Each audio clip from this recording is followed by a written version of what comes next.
What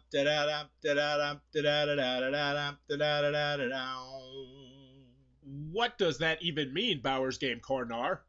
Ahoy there, YouTube! I'm back again for another game review. Today I'm very excited to check out Table Golf from Alicia Volkman. This is for 2 to 6 players, ages 12 plus. Will take about 30 minutes to play. And in Table Golf, this is a dexterity game where you're going to be trying to recreate the game of golf on your table or potentially on the floor by flicking cards, golf balls, into the hole. But along the way, there are going to be sand traps and water traps and rough grass and inclement weather and other cool things like that. It tries to recreate golf on a table. Does it succeed? I don't know. Let's open it up and I'll tell you.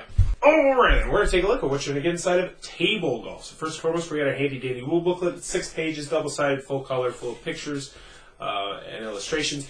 It's okay. It's not terrible, but it definitely could be better for how short this rule booklet is and how simple this game is. There's a couple misspellings, and there's a couple examples like I'm not quite sure if that's what they mean or not.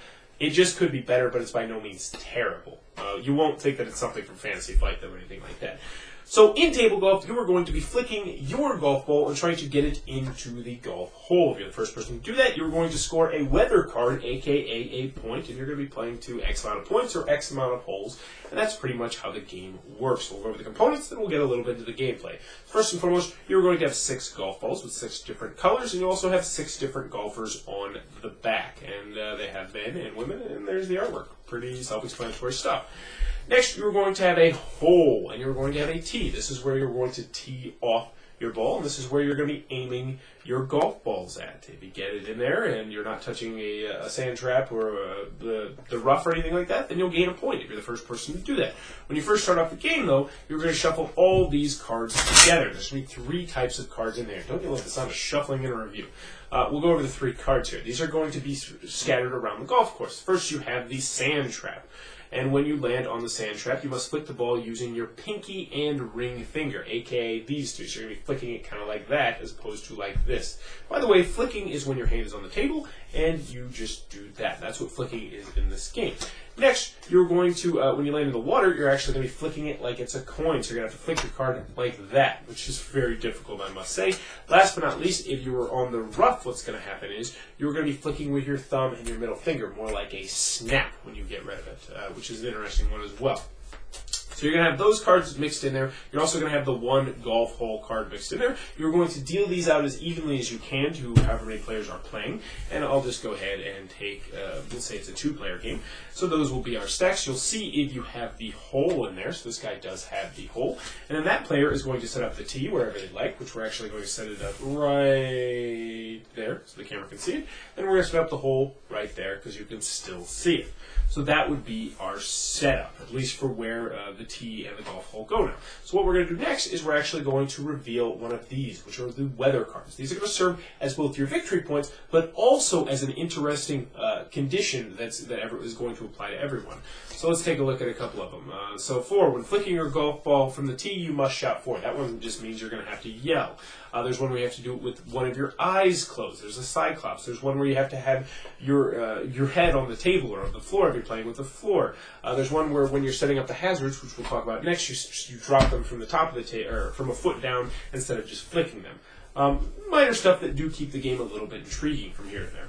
So we've got this set up, and now what you're going to do is you're going to take the cop card and you're going to flip one of those hazards onto the table, and then the other player is going to do the same thing. And you're going to do this until you get 2 of a hazard onto the table. So we have a water there, and we'll just have the sand trap. We'll say it goes over here, and another sand trap over there. So what's going to happen now is you were supposed to set up all of your hazard cards out on there. Now it says if you're playing on a smaller table, which would be the example here, you wouldn't set out all of them, so we might just set them like this. Now the rule when you're setting out additional ones, because after you flick them, you can just put them wherever you want, is that they have to be connected. They have to be touching one of the same. So for instance, if I wanted to put out this green card, I couldn't put it here, I couldn't put it there, or anywhere else. It has to either be touching these 2 or that one over there. And I might set it up like this. So we'll just pretend that this is our golf course. Yeah. We'll just pretend that this is our golf course, and the player that didn't set up the tee is going to go first, and they're going to take their card, and they're going to try and flick it to the hole over here. So let's set it on the tee, and let's go like, well, that was that was a perfect example of the pros and cons I'm going to be talking about in this game. So I have successfully gotten myself a hole-in-one. That is fantastic, because I'm the first person to have gotten into the hole. What's going to happen is that I gain one card, aka one victory point, and then since I got a hole-in-one, I would gain an additional cards, and I would have 2 points. Now we would clean up all this. Blue guy would not get a turn. We would rinse, wash, and repeat, setting up the hole and the different hazards, and you would go to either X amount of points or until you played X amount of holes of golf. And that, in a nutshell, is how you play table golf. Alrighty then, table golf from Alicia Volkman. What are my final thoughts? Let's go to the pros, let's go over the cons. Starting on the pro side, there's a lot of good stuff in this game. I like the artwork, I like the concept of this game, and with a large table and on the floor, the game does work to a degree. Also, I like the weather cards. They really keep things fresh. I like the fact that when you're on different spots, you might have to flick the card differently, maybe with your offhand, or flick it like this. I like that. I like a lot of the concepts in this game. I mentioned the artwork. I like the fact that there are unisex characters. It's not just 6 male golfers. I believe there's 2 female and 4 male. So it is closer to being even, which is nice. It's very compact, light, portable, and I could see this going over well with families. I really could. I think this is... And I can do that. If you were looking at this specifically for playing this maybe with a family, maybe 7, 8, 9, 10-year-olds, I think they're going to have a lot of fun with this game, and I can recommend this game. But... moving on to the cons, I'm not the biggest fan of this game. There's a couple big reasons why I'm not the biggest fan of this game. First and foremost, it says you can play it on a small table. Poppycock. Do not play this on a small table. It just won't be that much fun because you're going to be consistently getting either 2 or hole-in-ones. Hole-in-ones or hole-in-twos. And that's my other biggest complaint with this game is how the scoring system works. In my humble opinion, it is borderline broken how it works, because essentially what happens is, let's just pretend you're playing a 6-player game and you decide to play it on a small table. So you're going to take your time and you're going to set out the hazards, you're going to flick them, and then you're going to set out all the hazards, and you're going to have yourself a dandy time. Now the game also says if you're playing on a smaller table, you don't have to play with all the hazards, but we'll set that to the side now. So what's going to happen is maybe Billy goes first and he misses, and then he's, over here. Then the second person, Sally, goes, and you know what? Woohoo! She got a hole-in-one. She won that hole. Everybody else, you're done. Get out of here. We'll start on the next hole. That's it. And that's my big problem with this. This would be fine if it was like real golf, where you're like, all right, I have 4, 3, 2, 6, and then you went from there and you actually kept score. But the bottom line is the scoring just says, all right, this hole is done because you have successfully completed it, and that is broken. Now, we played with it where you keep scoring. That's a much better game, I must say. But that's really a pretty gross oversight. Also, the rule booklet, while it is a pretty well done rule book, it does look a little bit amateurish. There's some misspellings there. There's maybe 1 or 2 questions where you're like, I'm not quite sure, but the game this simple, you pretty much kind of figure it out.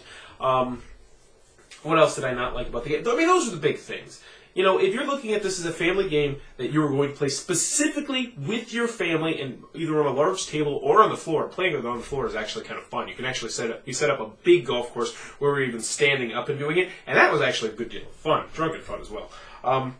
But yeah, for most people, I'm just not going to recommend table golf. You either have a large table, you need to play this as a family game. I don't really feel like this is going to go over well as a game that game. I know it didn't for me. And the main reason with that is just the setup. I mean, you consistently have to keep setting it up. Each hole, you're going to have to keep setting it up. And that is a little bit annoying, picking it up, dealing them out, setting it up, picking them up, dealing them out, setting them up, picking them up, dealing them out, setting them up. And they say you can play up to 9 holes. It's like, no thank you. No thank you. Table golf. There's good ideas here. You can house rule it to make it a better game, but you shouldn't have to. So unless you really want a dexterity family game, I can't really recommend table golf. That being said, I did still have some fun with it, but it is flawed. So that is Table Golf from Alicia Volkman. Go check it out. It looks like it might be for you. If you enjoyed this video, please be sure to click on the subscribe button down below and in the comments below. Let me know. Golf. What are your thoughts on golf? Playing golf, watching golf, anything of the sort. I enjoy watching golf when it's the Champion Series, the Masters, that sort of stuff. I like the Ryder Cup. Playing golf, I've tried to play golf. I actually tried so I could hit on this one chick's, I ended up hanging out with her dad more. Her dad was cooler. Long story short, I don't really play golf, but I'm not against the idea of playing golf. What are your thoughts on golf? Don't let me know in the comments below. And as always, thanks for your time, YouTube.